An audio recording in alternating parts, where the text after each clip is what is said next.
Al-Ahzab, en fait, c'est la sourate de la baise. Dans le verset 37, il dit je peux baiser la femme de mon fils. Et dans le verset 50, il s'est dit bon, on va arrêter de chipoter, je peux baiser tout le monde. Al-Ahzab, c'est une sourate pornographique. C'est la sourate qui donne l'autorisation à Rasulallah de baiser tout ce qu'il veut. Et bien sûr, on atteint le moment crucial de ce verset 37 où Allah dit « Quand Zaïd fut là de sa femme, nous te l'avons donné en mariage. » Et cette simple ligne a fait quitter l'islam à beaucoup de gens. Des millions de musulmans ont quitté l'islam sur cette ligne. Et vous allez me dire, pourquoi? Pourquoi? Qu'est-ce qu'il y a dans ce texte qui est plus dramatique que le reste? Par exemple, que Aïcha, que l'esclavage, que les histoires beaucoup plus sordides.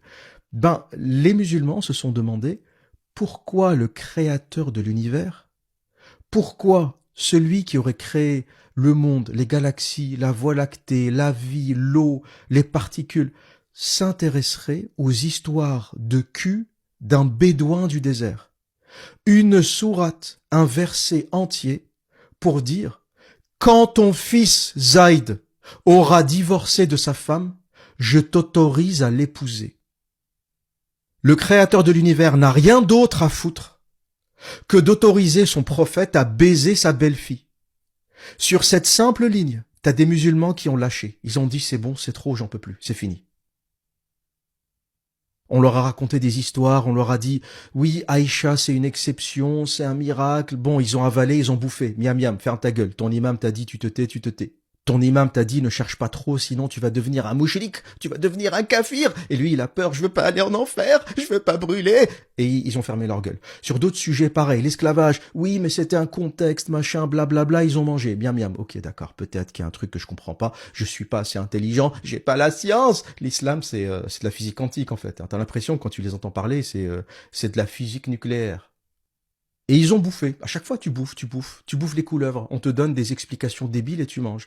Et t'en as, ils sont arrivés à ça. Ils ont dit, ça suffit. Il y a rien qui justifie ça.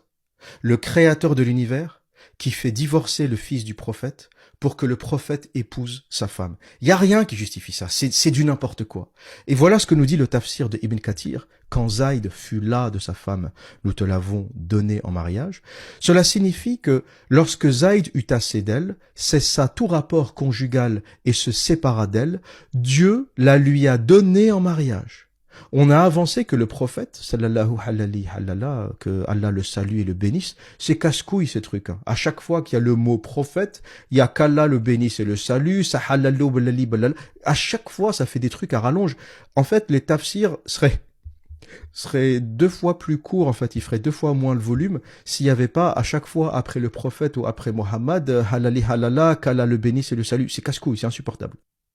Quoi qu'il en soit, on a avancé que le prophète se maria avec elle par une inspiration de Dieu sans qu'il ait de dot, ni de tuteur, ni contrat, ni témoin parmi les humains. Le mec, non seulement il épouse sa belle-fille, la femme de son fils, mais il l'épouse sans dot, sans contrat, sans témoin. Personne ne fait ça en islam. Personne ne fait ça. Et la simple raison, c'est que le mec est un crevard et un obsédé sexuel. Il voulait baiser sa belle-fille, il s'est écrit une sourate pour fermer la gueule à tout le monde, parce que tous les gens qui disent « Comment ça, prophète? Déjà, t'épouses ta belle-fille, il y a un truc qui va pas, mais en plus, sans témoin, sans dot, sans contrat. C'est quoi? C'est une esclave? C'est une clocharde? C'est quoi ?» Et à ce propos, Anas a rapporté, après l'écoulement de la période de viduité de Zainab, le messager de Dieu dit à Zaïd, va chez elle et mentionne-moi auprès d'elle. Zaïd partit chez elle et la trouva en train de pétrir le pain. Il raconta, en la voyant, elle devint très chère à moi, à tel point que mes regards ne purent la voir et de la mettre au courant du désir de l'envoyé de Dieu. Je lui tournai le dos et lui dis, ô Zainab, et cette bonne nouvelle, le messager de Dieu m'envoya te dire qu'il ne cesse de t'évoquer. Elle me répondit, je ne ferai rien tant que je n'ai pas reçu l'ordre de Dieu. Elle se leva ensuite pour gagner son sanctuaire. Après la révélation du verset précité, le messager de Dieu se rendit chez elle et entra sans demander l'autorisation.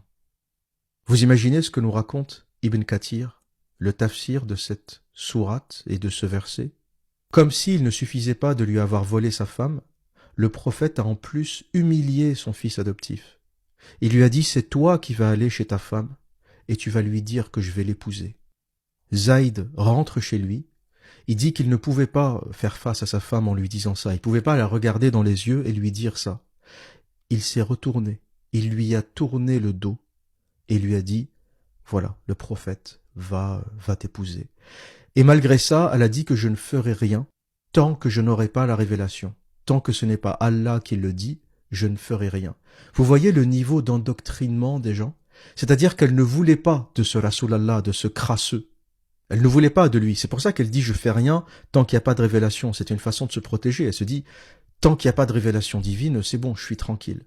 Mais bien sûr, quelque temps après, il y a eu la révélation divine. Donc quand Allah a dit à Zainab « tu vas épouser le prophète », elle ne pouvait plus rien faire. C'est bon, c'est un ordre divin.